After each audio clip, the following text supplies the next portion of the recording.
Does the CG matter? For years, I've been saying it doesn't.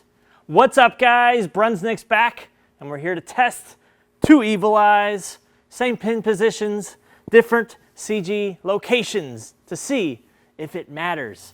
Technology has changed, super-symmetrical cores are in, and we're gonna find out. I got SPECTO running, we're gonna test these two bowling balls, heads up, see what we see. But before we get to all that, please subscribe to my channel if you haven't already. Now, let's see these two evil eyes in action on the lanes.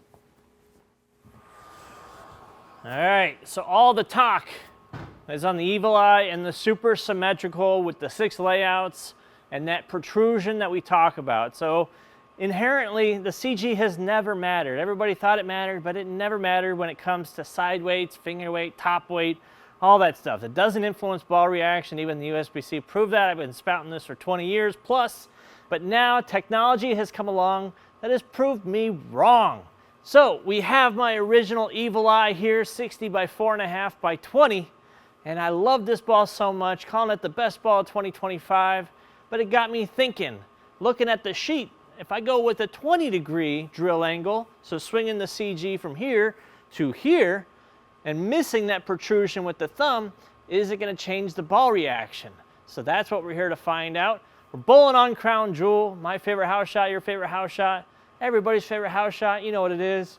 And we're going to test these ones side by side in all the different zones and look at SPECTO number along the way. So let's get into it. Let's start with the original. So 60 by 4.5 by 20. Started out on 15. Oh, we always drift a little bit. You know how it goes.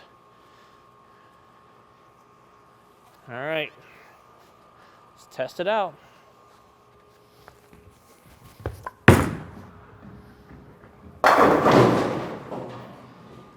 Crunch out of the gate.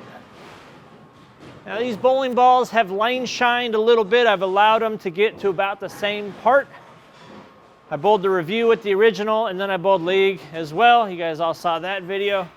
Now I bowled a review with the second one we're gonna throw and then threw a bunch of shots after to get the surfaces as close as possible.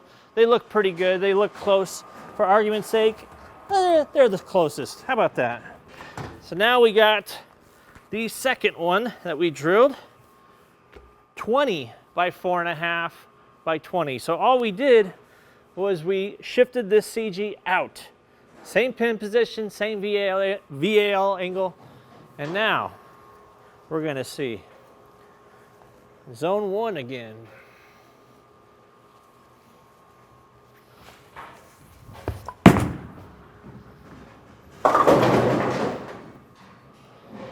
Let's check out the SPECTO and see how close those two were.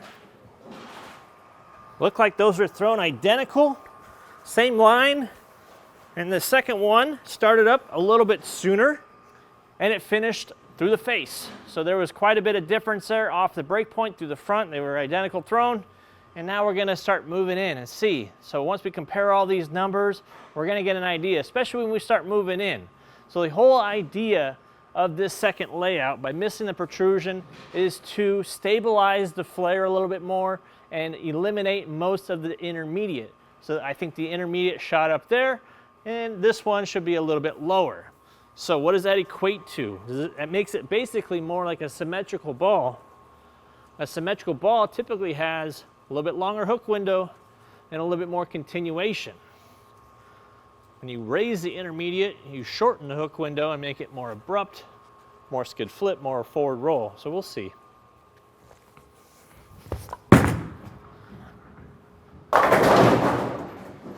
Okay, got that one out to about 5-6 board, and it came in and hit a little bit flat.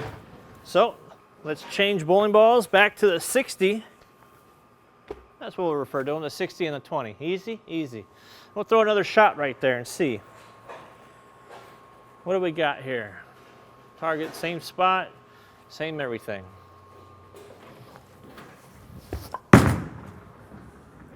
Oh. Crazy difference there. Let's see what the difference shows on SPECTO though. Now as we start opening at the angles, that ball seems to come off that spot more. Playing straight, it was a little more responsive.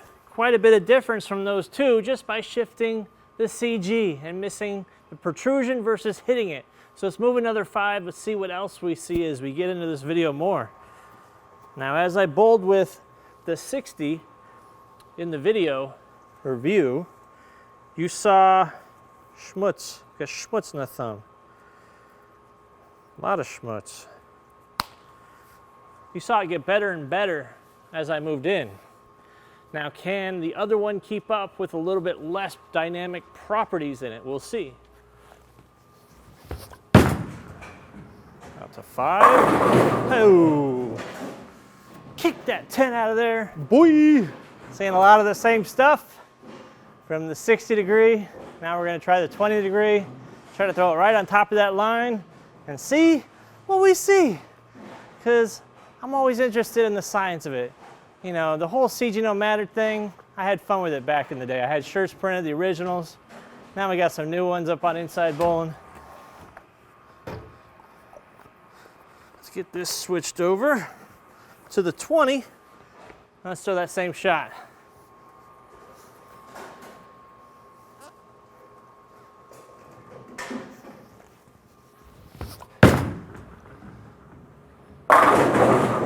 Okay. So what we saw there was a little bit earlier read from the 20 and a little bit more forward roll to the eye. Those shots were right on top of each other. I couldn't have thrown it better if I tried. So let's move into the next zone, 30, and see. Why not, right?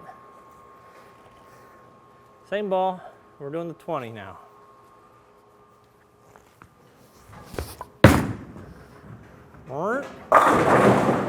Nice. Okay. Not too dramatic off that back end. More of a smoother roll through it. Plenty of energy, snapped out that 10. So what I saw from the original one, my 60 from the review, was it went more high flush there. So are we going to see that with a little bit more intermediate? I don't know if the differential's changed. We'll see. If I got that information in the videos because Steve sent it to me and did a model of it, or I got it to the RG swing. Maybe we'll do that later. I don't know. Let's throw the 60 now on that same line.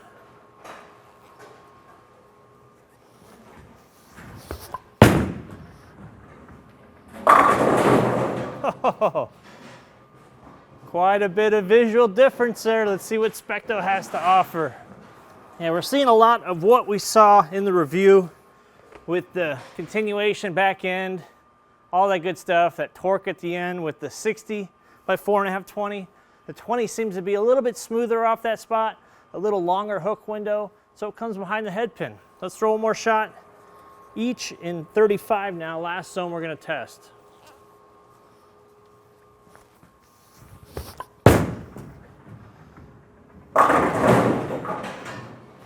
Rep 10, can't strike all the time. I know I pretty much did in the review, but hey, this is kind of leading into the next video maybe, the next video idea of maintaining dull surfaces, because you see how it's shined up, and look at this flare by the way. Kind of lane shine a little bit, it's just what happens. Dull ball is 500, 1500.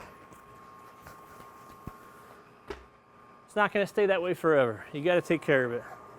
I did do a video about that a while back actually. Cleaning is not enough. Hope you checked it out. All right, last shot here.